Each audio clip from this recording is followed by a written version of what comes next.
Charges against Omah Lay and Tems have been dropped following the arrest and arraignment in Uganda for flouting COVID-19 protocols. Nigerian singers Omah Lay and Tems have been released as charges against them have been dropped.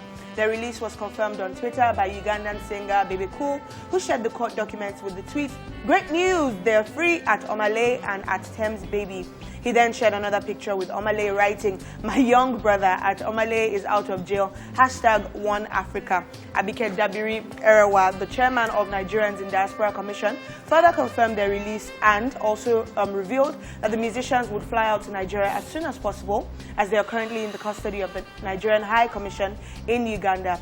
If you would recall, Omah Lay and Tems were arrested and charged in Uganda alongside their Nigerian manager and organizers of the event following an illegal concert that was held in the country, which had the presence of a large crowd, despite Uganda being on lockdown.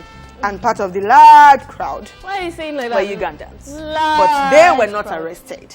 Wait, before you go in, so Baby Cool... Before I go in. Yeah, before you go, you know people were dragging Baby Cool. They're these guys! It was part of the people that snitched Tekashi on them. And yeah, he now brought out this news saying that they are free, took a picture with, it was at the prison, at the court, my young brother Omah Lay. Then later on, somebody just came from nowhere that, hey, this Baby Cool person wasn't involved in any way. Wow. That's just what he's doing now is disguising because people have dragged him. Yeah. He's trying to farm Nigerians and Africans that, oh, I'm even fighting for a just cause. I just make sure my brothers are released. They say, you know, get hand inside this matter. What is that? What is that about? I just really felt bad because I actually liked Baby Cool before this whole drama. Yeah. I mean, he was one of the guys holding it down for Ugandan music.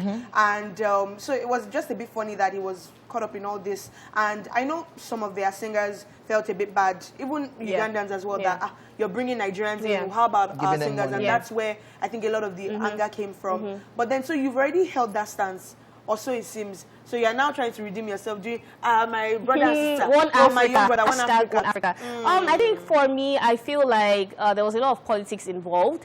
I feel like Ugandans were not really supporting Nigeria. And when I looked at the comments, especially on Twitter, where Ugandan artists were saying this is actually the first event that they were going to hold in Uganda since the COVID-19 lockdown, it just makes you feel like, oh, so you want to have one music concert and you bring Nigerians. Right. So I feel like that is where the Ugandan artists were coming from. Yes. However, if it was in terms of like social distancing laws, then what happened to their campaign? Because I watched videos from their campaign. Yes, some people were wearing masks, but the social distancing thing, it's there on the internet. Yeah. It's there on the internet for everyone to see. So,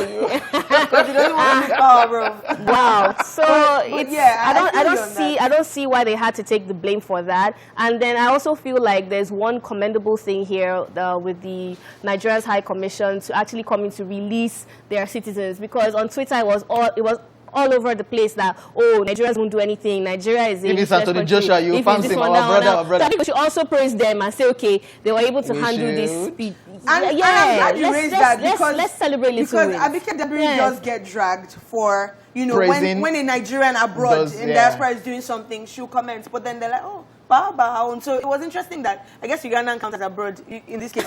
So she commented, well, let's see when it's a Nigeria. Or love it. But yeah, so I do agree that they're definitely, the way that it played out, it seems like, and even Omah Lay tweeted about, we talked about it yesterday, where he was like, is there something else at play here? Yes. Like, what's going on? Yes. And it feels deeper, because even in Nigeria, when Funke Akindele and her husband JJC were arrested, people were like, okay, nice one, but we saw you people at this burial. Exactly. We saw you people at this event. So what's going on? So I said it yesterday, and I'm going to say it again. If you're going to be disciplinary, do it across the board. Yeah, let it serve around. Yeah, so we can't wait for Omah Lay and Tems to land in Nigeria. But also, I can't wait for music. I want them to release a song. Somebody said he should rewrite that Godly his experience and talk about his experience. Yeah, because he has a song Godly. Thank God I got there and all that. Which is popping right now because of those situations. What is up with you people always milking a situation? If you don't make it, who will? DJ Neptune, can you answer Amanda, please? DJ Neptune, Amanda has a question for you, my brother. So